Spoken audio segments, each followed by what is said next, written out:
So now what? Having had all this conversation, where are you now? Is the answer to, just like you say, chill, relax, continue to pray and meditate and follow your heart's desire? So let's talk about pray. Yeah. Excuse me, more meditate than prayer. It's all right. Yeah. Prayer is good too. But when you pray, what is the content of your prayer? All my thoughts are prayers. Positive, loving, good. In situations that I judge harshly, to remind myself to see what God's not seeing. We're right on something really important. Yeah. So a prayer that comes from an awareness of need is counter to your value. A prayer of open, outward, even vocal appreciation is a prayer that aligns you with all that you desire. And when you say, I'm in a constant state of prayer, it means you're in a constant state of asking. But, this is such an important thing that we're just standing here on the brink of. Because in your awareness that you are asking to move from where you are to a different place, there is a blockage. That's why we're asking all of you to be less aware of where you are in relationship to anything. Can you feel what we're talking about? A prayer of appreciation. What would a prayer of appreciation sound like? It's beautiful.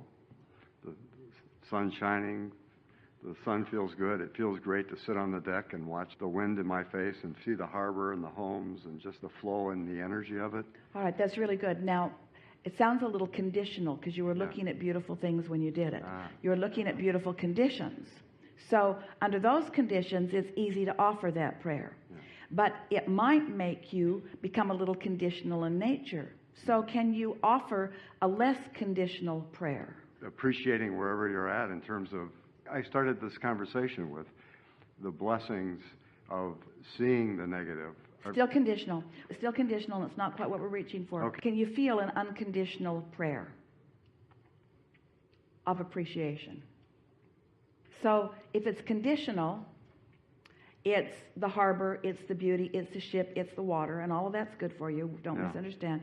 But it's still conditional, which means if you're in pain or if someone was rude to you or whatever, then if you're trained to the condition and you're having an emotional response to the condition, then you're sort of like most people. You're just responding to what you're seeing, and often you're in contradiction of your own desire.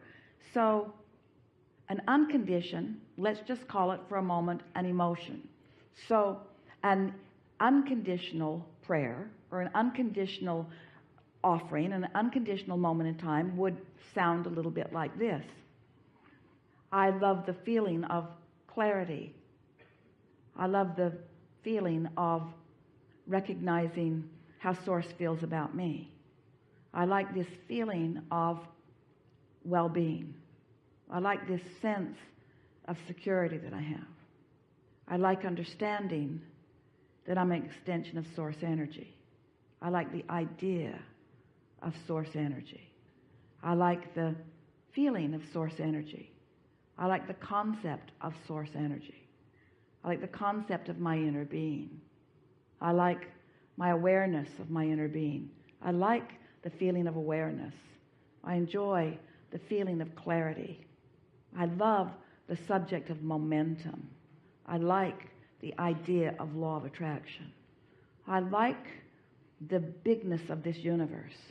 I like the flowing of thoughts within it. I like knowing that I have access to infinite intelligence. I like the feeling of the flow of thought. I like being an extension of Source energy. I like being here in this leading edge time-space reality. I like the beauty of this time-space reality. I like the variety of this time-space reality. I like knowing that this time-space reality is giving birth to ideas within me. I like the power of those ideas that flow. I like knowing that when an idea hatches within me, that I'm not the only one who has that idea. I like knowing that Source within me is in on that idea with me. I like the extension of that idea. I like the occurrence of that idea to me. I like the desire that is born within me. I like an understanding of the value of my beingness. You see how unconditional this conversation was? You see what we're getting at? Not very meaty for you in many cases, but it was an unconditional. In other words, if you followed us and if you flowed with us just a little bit, you were in a state of unconditioned there. You were floating freely with the source within you.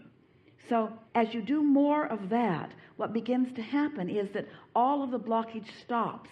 When you meditate and you quiet your mind, that's what happens. When you quiet your mind, you stop thought, and therefore you stop resistance, and so there's no contradiction within you. But by having this conscious conversation about these unconditional things, what happens is you begin to steady yourself. You begin to accomplish a vibrational set point that establishes a different category within you. It's a category of knowledge. It's a category of knowing. It's a category of love. It's a category of clarity. It's a category of well-being. It's a category of love. It's a category of appreciation. And do you know what? A consistent aligning with that category then brings you in terms of law of attraction. It brings you fun people to play with. It brings you more ideas. It brings you rendezvousing with beautiful things. It puts you on your deck at the moment that the whale jumps out of the water. That category then yields to you conditions. So can you feel what we were just accomplishing here? We were approaching it unconditionally, which wasn't easy and didn't feel natural to any of you. But as you stay there long enough and you accomplish that, then what happens? Your set point moves, your point of attraction moves, and now you finally got your own tiger by the tail. You now are in control of what comes to you. And most are not in control. Most of you are observing what's going on. It's sort of reacting to life. So as you're reacting to life, you're having emotions that you don't feel any control over, because you really don't have control over them, because you had a category going on within you that you didn't know you had going on within you. And so things are coming to you that match that, and then you're trying to sort it out the long, hard way. So what this conversation was about proactively, in advance, pre-paving your vibration in order to accomplish your point of attraction before it comes. What do you think about that? When you wake up in the morning, that's your best opportunity to do just that. Because while you slept, the momentum of any set point or any vibrational category that you had going on before, any emotional vibrational category that you had going on before, is now subsided almost completely. And so as you sit offering your prayer of unconditional appreciation, can you hear what we're guiding you to? Because if it's a conditional appreciation, there's a trap in it, because every subject is two subjects. And so you think you're appreciating your children, but you might be more worried about them than you are appreciating. You might think that you're appreciating abundance, but you might be more worried about not enough abundance than you are about abundance. So by approaching this unconditionally, you have a much better opportunity to establish your vibrational set point, and then your day will revolve around this vibration, which is your point of attraction, that you then can observe. And then after a while, your observation fuels what you do want, and that's really what you intended when you came into this physical time-space reality. You knew that there was enough that would inspire you to desire, but you didn't plan on getting so stuck in step one. We're happy to have had this conversation. We're happy that as many of you as did enjoyed it. We're not worried about those of you who said, when is this going to be over? Because it's never going to be over until this clicks in and registers with you, until we are able to convince you that you have the ability to tune your tuner to well-being. And if you will do it before you have anything else to think about, then the things that will show themselves to you today will be things of well-being. That really is what this conversation was about. And we liked it a lot. Yeah.